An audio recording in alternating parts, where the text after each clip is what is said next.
Oh, welcome back, everybody. I'm glad you guys are joining me today. And I have talked about Fox News a few different times here on the channel, talking about how they are no friend to conservatives. They are no friend to the Second Amendment, and they're no friend to the First Amendment either. They are a controlled opposition network.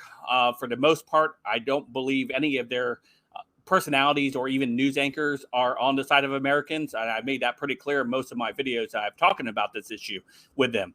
And of course, there was no more evident than during the election back in 2020 when they called Arizona before Arizona even closed the polls, if you guys remember correctly, and how quickly they were ready to go ahead and king Biden as the new president, if you guys recall. And so ever since then, there's been a steady decline. There's been a steady decline at Fox for a long time, but it's been even more evident with everything that's been taking place. So now they're advocating for gun control on Fox News. Fox News, a supposed conservative outlet, is now proposing for New Zealand, Australia kind of style of gun buybacks where they will confiscate your guns and take them to usher in new gun legislation that will prevent any more deaths by guns, right? That is the Democrat talking point. CNN or Fox News is almost indistinguishable from CNN, with the exception of a couple personalities, Tucker Carlson, Laura Ingraham, Maria Bartiromo, to name a couple. But for the majority of the time, these people are absolutely disgusting individuals over on the Fox News network who sit there and they applaud the Ukraine conflict over there and everything that's going on over there. These people are terrible, terrible individuals. But we're going to go ahead and take a look at the video in question, what I want to show you guys and talk about, because this is what they're doing. They're advocating for gun control now on Fox News openly in front of its viewers, trying to convince you boomers out there, the boomers that continue to watch Fox News. I call them Fox publicans because that's all they get their news from.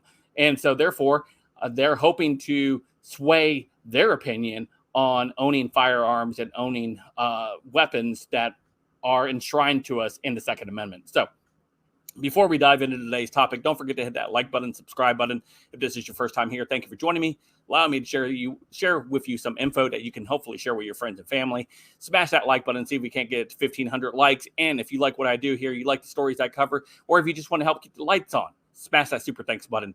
I absolutely do appreciate the love and support you guys show me through that function as well. So let's go ahead and dive into it. Coming to us from the Gateway Pundit, it says Fox News pundits demand gun control, call Republicans the party of egregious mass shootings and uncontrollable guns. These are people who are on Fox News.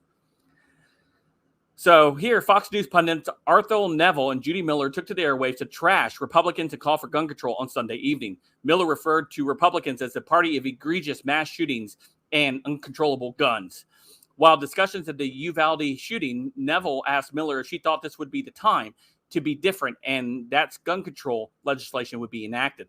She said, if New Zealand and Australia can do this after their mass shooting, why can't we? Miller questioned. I think it really depends on Republican now. They must stop being a party of egregious mass shootings and uncontrollable guns. That has to stop. It's up to them. And I think that Mitch McConnell's instructions to his fellow Republicans to negotiate with Democrats suggest that he understands something's changing. So let's go ahead and take a listen to what happened here on Fox News. 19 children and 2 teachers were murdered inside their classrooms 111 and 112 at Robb Elementary in Uvalde, Texas. In each incident, the shooter was an 18-year-old male. The murder weapon in each incident, a semi-automatic rifle, AR-15 style firearms. Are we at a... You can tell they have no idea what they're talking about guns as they pronounce assault rifle, AR-15 style.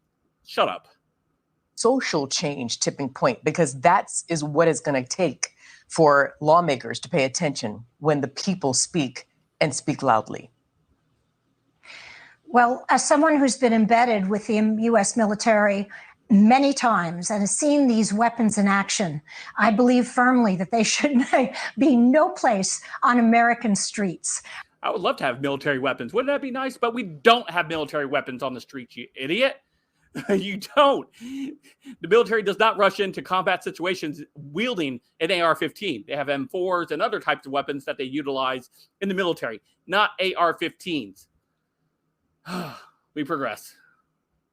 You should not have military assault weapons, never mind in the hands of mentally unstable people. But 18-year-olds, even Wyoming, Arthel, which is one of the most pro-gun states in the nation, does not permit guns to be sold to young people under 21. And 1/3 of the states have similar laws. So why can't we as a nation do this? I think this is the moment.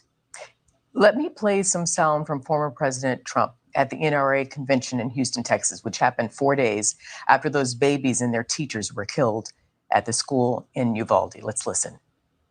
Once they get the first step, they'll take the second step, the third, the fourth, and then you'll have a whole different look at the Second Amendment, which is, by the way, totally under siege. But even if every decent and honest American gave up their guns, the criminals would never give up theirs. Your reaction to former President Trump's sentiment? Well, I think that President Trump may have misjudged the mood. Former President Trump may have misjudged the mood of the nation on this one. I think the very fact that he chose to appear at the NRA assembly at this point so soon after a shooting really indicates that he doesn't really have his pulse. His hand on the pulse of the nation. People are outraged. I mean, if it was one of their children, the senators or the congressmen, would they not take a different position? Does it have to actually hit home before? The only people outraged, well, let me rephrase it. The people that are taking advantage of this moment right now are people that are politicians, activists, people that continue that have never stopped wanting the advancement of banning all guns. This is what it's always been about. And they've used any incident, any tragedy in order to propel that legislation or that agenda. And that's what they will continue to utilize. They utilize the emotion of people's misery and loss in order to try to advance this. They don't want the Second Amendment. Even Biden said the Second Amendment is not absolute. That tells you exactly who they are. You don't compromise. You don't engage in negotiations with people that are not in good faith. And these people are not in good faith because their end goal is to eliminate the Second Amendment. That is their goal. They've stated it many times. So don't be fooled. Emotions hurt, yes. However, we need to have rational discussions. And the first rational discussion is the Second Amendment shall not be infringed. Anyway, let me know what you guys think in the comments down below. Of course, you guys can follow me on all my social media, including Odysee and Gab. Don't forget to hit that like button, subscribe button. And until next time, I'll see you guys later. Have a great day.